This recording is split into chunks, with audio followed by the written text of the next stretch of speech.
happened? Just some highlights from the past weekend. Yeah, we had basically 3 to 4 split squads. Tegan Eilers went down to Stockton and participated at Delta College in the multis there. Broke our school record with his coach Brian Ballou's school record, so that was a great way to start the week off.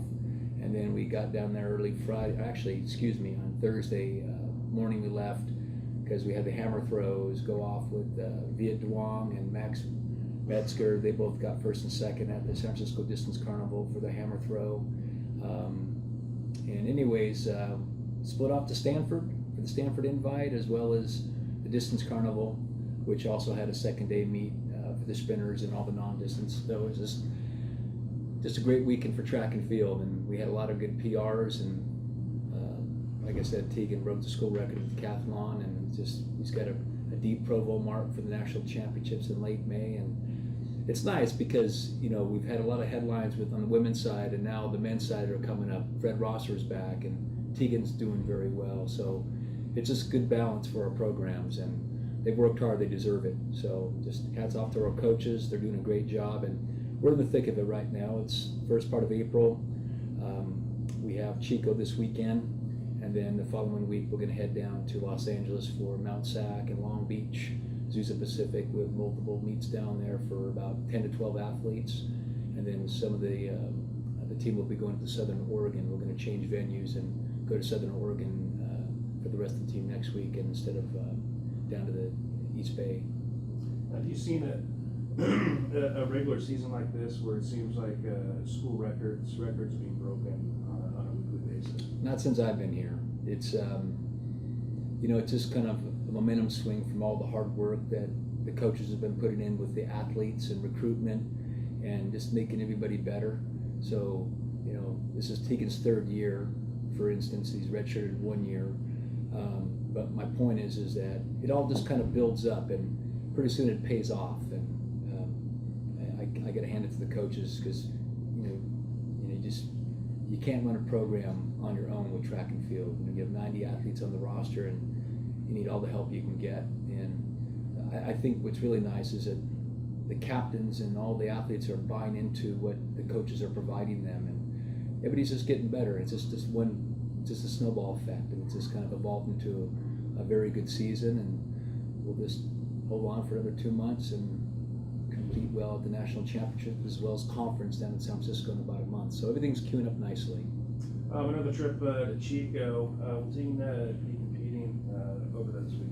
He will. He'll just be doing various events. The relays, 4x1, 4x4.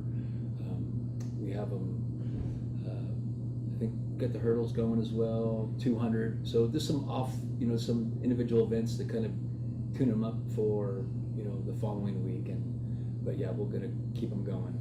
And what about Fred? I know he's trying to improve, getting healthy. Yeah. Obviously, we want to see him out there. Yeah, he's going to run the 400 hurdles again, and we just have to get him back into hurdle shape. And he's coming along progressively every week. He's doing better, and he'll be doing some relays as well. I think the 4x1 he'll be in, some others. So the good thing with Fred is that his hamstring is able to endure the workouts, the hard workouts, and now it's actually meeting the demand of the meets as well. So he's able to run fast again, and now we just have to work on cutting down his times. And I talked to him last week, and I feel that the progression of his recovery for his injury is queuing up perfectly to have a really good weekend down in Los Angeles in about a week and a half.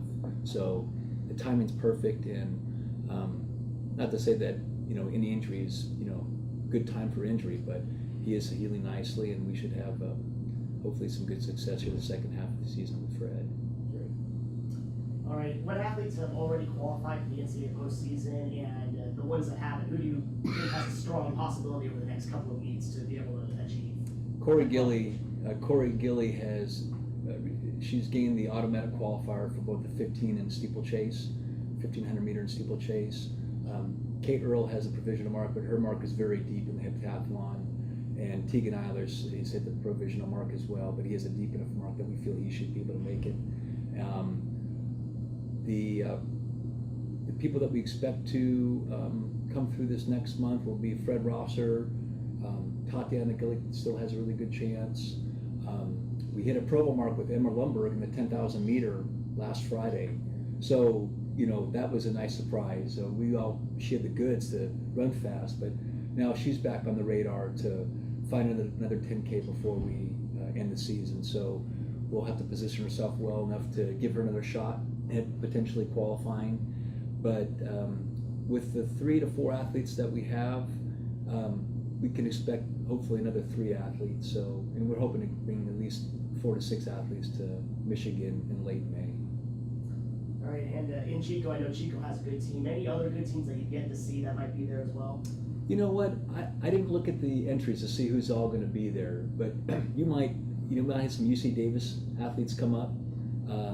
Some other teams from the conference and also Southern Oregon might be coming down a little bit. So I think we've seen most of them already because we're halfway through the season and we're all in Northern California or Southern Oregon. So one way, I think we've all seen each other, but it will still lend itself some good competition. It's a twilight meet, so different time of the day. The weather won't be so hot. It should be hopefully in the 70s, and just put the lights on and see what we can do.